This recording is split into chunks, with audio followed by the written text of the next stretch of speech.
हाँ जी, उम्मीद ही नहीं विश्वास है कि अच्छे स्वस्थ मस्त और अपनी पढ़ाई के अंदर व्यस्त होंगे। जी हाँ साथियों, आज सीईटी स्नातक स्तर के अंदर जो दूसरा पेपर यानी द्वितीय चरण जो हुआ था, यानी पेपर दोस्तों पिछला है 2023 का है। हमें क्या करना है मेरे लाडले विद्यार्थियों, आंकलन करना है। आंकलन करना है सर, इससे पहले एक वीडियो मैंने बनाया है, नहीं देखा तो जरूर देख लेना। और मैंने प्रश्नों पर 56 प्रश्नों पर मैंने जिक्र कर लिया था उस वाले वीडियो के अंदर, और 57वां प्रश्न आज की इस वीडियो में आप सभी विद्यार्थियों के लिए लेकर आ चुका हूं। वीडियो काफ़ी लंबा रहेगा दोस्तों, कम से कम 20 से अधिक मिनट का भी हो सकता है।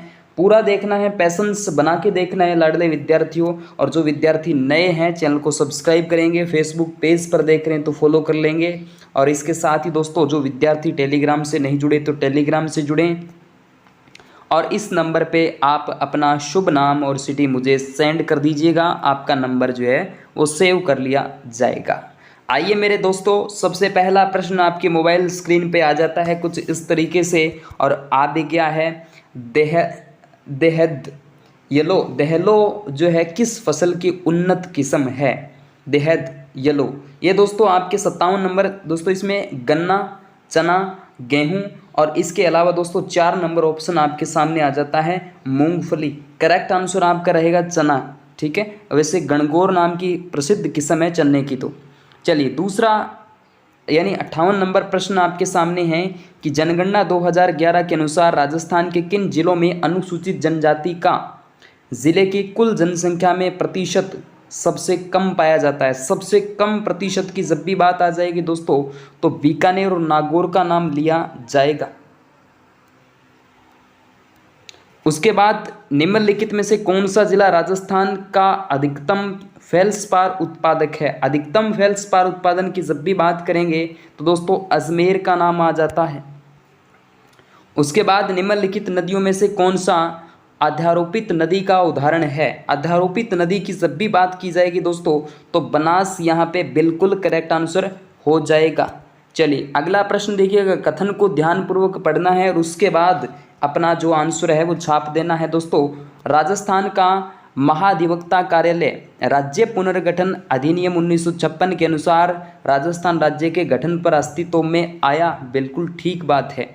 जीसी कासलीवाल राजस्थान राज्य के प्रथम महाधिवक्ता, बिल्कुल ओके रिपोर्ट बात है। तो कथन 1 और 2 दोनों सही हो जाएंगे। तो सी नंबर यहाँ अगर मैं कहूँ तो बिल्कुल करेक्ट आंसर हो जाएगा। अगला प्रश्न देखिएगा, राजस्थान विधानसभा का सदस्य रहे बिना कोई व्यक्ति कितने महीने तक राजस्थान में मंत्री पद पर रह सकता है? कितने समय तक? तो 6 महीने तक रह सकता है, उसके बाद उसको नहीं रखा जा सकता। आपातकालीन प्रावधानों के बारे में निम्न में से कौन सा कथन सत्य है? सत्य कथन नहीं है, ये आपसे पूछा है। देखो अनुच्छेद 352 के तहत आपातकाल मंत्रिमंडल की लिखित सहमति के आधार पर लाया जा सकता है। हाँ ठीक बात है। राष्ट्रपति शासन किसी राज्य में अधिकतम 3 वर्षों तक लागू रह सकता है, ये बात भी एकदम ठीक है। राष्ट्रपति शासन राजस्थान राज्य में 4 बार लागू, एकदम ओके रिपोर्ट है। 42वें संविधान संशोधन सशस्त्र विद्रोह शब्द जोड़ा गया, ये बात थोड़ी ठीक नहीं है। करेक्ट आंसर आपका डी हो जाता है। चलिए अगला प्रश्न देखिएगा, अटल सेवा केंद्र को नया नाम क्या दिया गया? अटल सेवा केंद्र मोस्ट इंपोर्टेंट है दोस्तों, राजीव गांधी सेवा केंद्र जो है वो दिया जाता है। वर्तमान में राजस्थान उच्च न्यायालय में न्यायाधीशों की संख्या आपसे पूछी गई है दोस्तों। न्यायाधीशों की जो संख्या है 65 नंबर का इसके अंदर देखिएगा 30, 40, 50, 50 बिल्कुल ठीक है, न्यायाधीश 50 है। अगला प्रश्न, राजस्थान सरकार ने विधायक क्षेत्रीय विकास योजना में 2021-22 के लिए विधायक निधि बढ़ाकर कर दी है। क्या कर दी है दोस्तों? 5 करोड़ रुपए कर दी है। चलिए अगला प्रश्न, राजस्थान उच्च न्यायालय के मुख्य न्यायाधीश बनने से पहले जस्टिस पंकज मित्तल कहाँ के मुख्य न्यायाधीश थे? तो दोस्तों ये आपके आ जाते हैं जम्मू कश्मीर उच्च न्यायालय, मोस्ट इम्पोर्टेंट आ जाता है। चलिए अगला प्रश्न, निम्नलिखित में से गलत युग्म यानी राज्य का नाम विधानसभा सदस्यों को चुनिए। इम्पोर्टेंट है दोस्तों, बी मेघालय 50 को चुनना है। ठीक है, उसके बाद निम्न में से कौन सा कथन गलत है? देखिएगा दोस्तों, गलत कथन के बारे में आपको पहचान करनी है। यहाँ आपको गलत कथन की बात जब भी आ जाएगी तो यहाँ देखिएगा विधानसभा के भाग 6 में अनुच्छेद 152 से लेकर 237 शामिल है। सही है। भाग 6 मुख्य रूप से राज्य सरकार पर केंद्रित है, ठीक बात है। भाग 6 आगे 6 अध्यायों में विभक्त है। भाग 7 केंद्र शासित प्रदेश से संबंधित है, बिल्कुल ओके रिपोर्ट है। चलिए अगला प्रश्न, कौन सा अनुच्छेद नागरिकों के लिए एक समान सिविल संहिता उपबंध करता है? 70 नंबर का बी अनुच्छेद 44। उसके बाद भारत में पहली बार संपत्ति कर कब पेश किया गया? संपत्ति कर की जब भी बात करते हैं दोस्तों 1957 के अंदर पेश किया जाता है। उसके बाद राष्ट्रीय आय लेखा का वर्तमान आधार पूछा है, आधार वर्ष पूछा है आपसे 72 नंबर का CSO ने 2004-05 से बदलकर 2011-12 कर दिया है। चलिए अगला प्रश्न, 11वीं पंचवर्षीय योजना की मूल अवधारणा थी, कौन सी थी दोस्तों? तेज और अधिक समावेशी विकास। चलिए अगला प्रश्न, निम्नलिखित में से कौन सा एकीकृत भुगतान इंटरफेस UPI को लागू करने का सबसे संभावित परिणाम है? तो यहाँ आपका करेक्ट आंसर, ऑनलाइन भुगतान के लिए मोबाइल वॉलेट की ज़रूरत नहीं होगी। चलिए उसके बाद देखिएगा, आय की असमानता को मापा जा सकता है। आय जो होती है ना उसकी असमानता को मापा जा सकता है। देखिएगा यहाँ लोरेंज वक्र के माध्यम से, गिणी गुणांक के माध्यम से, उसके बाद में सापेक्ष गरीबी, ये यहाँ पे 1, 2 और 4 बिल्कुल छाप देना राइट है। उसके बाद निम्न में से पीली क्रांति किससे संबंधित नहीं है? पीली क्रांति की जब भी बात करते हैं दोस्तों 76 का यहाँ करेक्ट आंसर देखने को मिल जाता है। तिल बिल्कुल है, सरसों और खाद्य तेल, लेकिन चना के साथ इसका कोई संबंध नहीं है। उसके बाद निम्नलिखित में से कौन सा राज्य भारत में हरित कृषि आयकर लगाने वाला पहला राज्य है? 77 नंबर का डी बिहार बिल्कुल करेक्ट आंसर रहेगा। उसके बाद निम्न में से कौन सा कर भारतीय संविधान की राज्य सूची के अंतर्गत आता है? कौन सा आता है पूछा है आपसे। 78 नंबर की जब भी बात करेंगे दोस्तों तो यहाँ आपका देखिएगा स्टाम्प शुल्क, बिल्कुल ठीक बात है।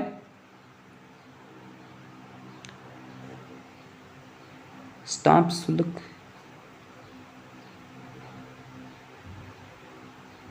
कस्टम शुल्क, लग्जरी टैक्स आएगा और इसके बाद में मनोरंजन टैक्स जो है इसके अंदर आ जाएगा भारतीय संविधान राज्य सूची के अंतर्गत। उसके बाद देखिएगा निम्न में से किसे ई कॉमर्स के 3 चरण नहीं माना जाता है? ई कॉमर्स के 3 चरण की बात करें तो संरक्षण की बात यहाँ से कर ली जाती है। 15वें वित्त आयोग ने सिफारिश की कि राज्यों के वर्टिकल हिस्सेदारी की जब भी बात करें तो 2021-22 से लेकर 25-26 से 41% रखी जाएगी। चलिए अगला प्रश्न देखिएगा, गेहूं एवं दलहन पर राष्ट्रीय खाद्य सुरक्षा मिशन NFSM राजस्थान किस वर्ष प्रारंभ किया गया? तो दोस्तों यहाँ आपका जो करेक्ट आंसर है वो आपका 2007-08 के अंदर प्रारंभ होता है। निम्न को सुमेलित कीजिए तथा नीचे दिए गए कूट को सही उत्तर यहाँ से देखना है। एक तरफ आपके उद्योग दे रखे हैं और दूसरी तरफ आपको स्थान दे रखे हैं। राजस्थान स्टेट केमिकल्स डीडवाना के अंदर है, बिल्कुल ओके रिपोर्ट बात है। उसके बाद देखिएगा दोस्तों हाईटेक ग्लास फैक्ट्री धौलपुर के अंदर है। मेवाड़ शुगर मिल दोस्तों भोपाल सागर में है। तो JK cement works Nimbahera Chittorgarh में है। तो सी यहाँ पे करेक्ट आंसर, यानी 1, 2 और 3 एज इट इज सही है, हूबहू एकदम छाप के रखिएगा। राजस्थान जन आधार प्राधिकरण अधिनियम 2020 प्रभावी हुआ, कब प्रभावी होता है? 18 दिसंबर 2019 को प्रभावी होता है। राजस्थान में प्रमुख सरसों उत्पादक जिलों का सही युग्म है, कौन सा युग्म है? अलवर और जयपुर सही है। राजस्थान के सकल राज्य मूल्यवर्धन के आधार पर 2011-12 कीमतों पर वर्ष 2021-22 में अग्रिम अनुमान कृषि एवं संबंध क्षेत्र 28.85 योगदान है। ठीक है, डी करेक्ट है। उसके बाद राजस्थान के लिए जल जीवन मिशन योजना में केंद्र तथा राज्य की सहभागिता क्रमशः है, कितनी है? तो दोस्तों 50:50 यानी प्रॉपर बराबर है, इक्वल है। उसके बाद किस वर्ष राजस्थान की पहली हस्तशिल्प नीति जारी की जाती है? 87 नंबर का सी 2022 के अंदर जारी की जाती है। Industrial park rating system IPRS report 2.0 के अनुसार राजस्थान के कितने पार्कों को लीडर के रूप में दर्जा दिया गया है? 88 नंबर का सी 17 जो पार्क है इनको दर्जा दिया जाता है। निम्न में से कौन सा सिंचाई परियोजना जिला सुमेलित नहीं है? सुमेलित नहीं की जब भी बात की जाएगी दोस्तों 79 नंबर का करेक्ट आंसर आपके सामने आ जाता है। तो यहाँ आपका जो है मानसी वाकल डूंगरपुर दोस्तों एकदम सही है। पूछा क्या है हमसे? पूछा है कि सुमेलित नहीं है। मानसी वाकल उदयपुर के अंदर है, न कि डूंगरपुर में। सोम कमला अंबा सिंचाई परियोजना डूंगरपुर में है। चलिए 90 नंबर देखिएगा, रिक्को द्वारा 4 एग्रो फूड पार्क विकसित किए गए थे। 90 के अंदर कौन से जिलों में किए गए थे? 90 का देखिएगा दोस्तों, बीकानेर के अंदर तो नहीं हुआ था, धौलपुर में भी नहीं हुआ था। देखिएगा जोधपुर, कोटा, अलवर और गंगानगर के अंदर एग्रो फूड पार्क स्थापित हुए थे। उसके बाद केंद्रीय परिवहन मंत्री नितिन गडकरी ने किस राज्य में 2300 करोड़ रुपए की 119 किलोमीटर की 6 राष्ट्रीय राजमार्ग परियोजनाओं का उद्घाटन और शिलान्यास किया था? 91 नंबर का ये मध्य प्रदेश करेक्ट आंसर रहेगा। केंद्रीय मंत्री मुख्तार अब्बास नकवी ने किस शहर में जुलाई 2022 को 5वें ग्लोबल फिल्म टूरिज्म कोलबेक GFTC का उद्घाटन किया? किसका किया? तो दोस्तों मुंबई के अंदर। अगला नेक्स्ट प्रश्न आपके सामने है कि वर्ष 2022-23 के लिए निम्नलिखित में से कौन से देश को संयुक्त राष्ट्र सुरक्षा परिषद UNS की अस्थायी सदस्य के रूप में निर्वाचित किया गया? तो 93 नंबर का आपका करेक्ट आंसर जो है वो आपका गोबेन का नाम लिया जाता है। उसके बाद राजस्थान के छठे वित्त आयोग के अध्यक्ष कौन थे? तो दोस्तों यहाँ 94 नंबर का सी प्रद्युम्न सिंह का नाम लिया जाता है। उसके बाद राजस्थान के बजट 2021-22 में इंदिरा गांधी शहरी क्रेडिट कार्ड योजना में कितनी राशि तक ब्याज मुक्त ऋण उपलब्ध करवाने की घोषणा की गई है? 95 का बी 50,000 रुपये। अगला प्रश्न देखिएगा, केविटी एनिमल स्पॉन्सरशिप स्कीम का उद्देश्य इंपॉर्टेंट है, ध्यान देना। ऐसी जो स्कीम है वो पेपर में पूछी जाती है। जैविक उद्यानों के वन्य जीव को आमजन संस्था आदि को गोद देना आ जाता है। अगला नेक्स्ट प्रश्न आपके बीच में है, क्या कहता है? प्लेनेट डी की यात्रा सूची द मोस्ट यानी the 16 most romantic CTs on earth में राजस्थान के किस शहर 2022 में शामिल किया गया है? 97 नंबर का जो करेक्ट आंसर है वो आपका उदयपुर हो जाएगा। उसके बाद DRDO ने भारतीय नौसेना में सोनार प्रणाली के लिए परीक्षण मूल्य सुविधा किस शहर में शुरू किया गया दोस्तों? तो ये आपका आ जाता है इसका राइट आंसर 98 नंबर का जो राइट आंसर हमें देखने को मिल जाता है कोच्चि शहर के अंदर शुरू किया जाता है। उसके बाद राजस्थान की थोड़ा सा PDF मिस्टेक हिल गई थी शायद। उसके बाद देखिएगा, राजस्थान की निम्नलिखित में से किसे जनवरी 2022 में प्रधानमंत्री राष्ट्रीय बाल पुरस्कार से सम्मानित किया गया था? राष्ट्रीय बाल पुरस्कार दोस्तों गौरी माहेश्वरी का नाम लिया जाता है, काफ़ी ट्रेंडिंग में रही थी उस टाइम तो। उसके बाद मई 2022 में बंगाल की खाड़ी में आए चक्रवाती तूफान का नाम क्या था? क्या नाम था? तो दोस्तों यहाँ पर आसानी था, असली नाम आ जाता है।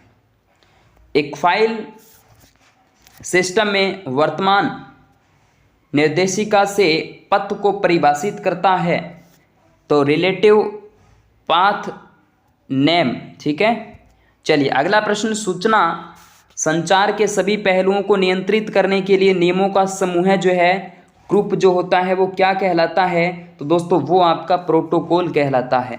क्या कहलाता है? प्रोटोकॉल करेक्ट आंसर रहेगा। उसके बाद देखिएगा, प्रिंटर की प्रिंट गुणवत्ता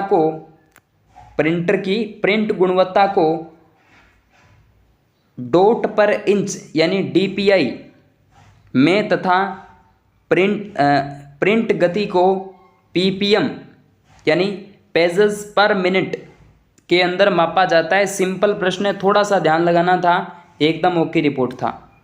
उसके बाद अगला प्रश्न देखिएगा, एमएस वर्ड के साथ कार्य करते समय कौन सा विकल्प फाइल मेन्यू में उपलब्ध नहीं होता है? 104 का हेडर एंड फुटर।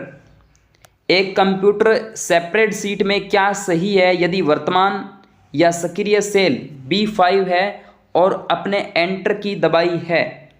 तो दोस्तों यहाँ पर आप सेल B5 में होंगे। उसके बाद साइंस के प्रश्नों की बात करें तो इथाइल ग्लाइकोल का प्रयोग किया जाता है। तो दोस्तों ये प्रतिहिम एंटीफ्रीज के रूप में किया जाता है। बिच्छू डंक में कौन सा अम्ल पाया जाता है दोस्तों? तो डी की बात करते हैं, मेथेनोइक अम्ल पाया जाता है।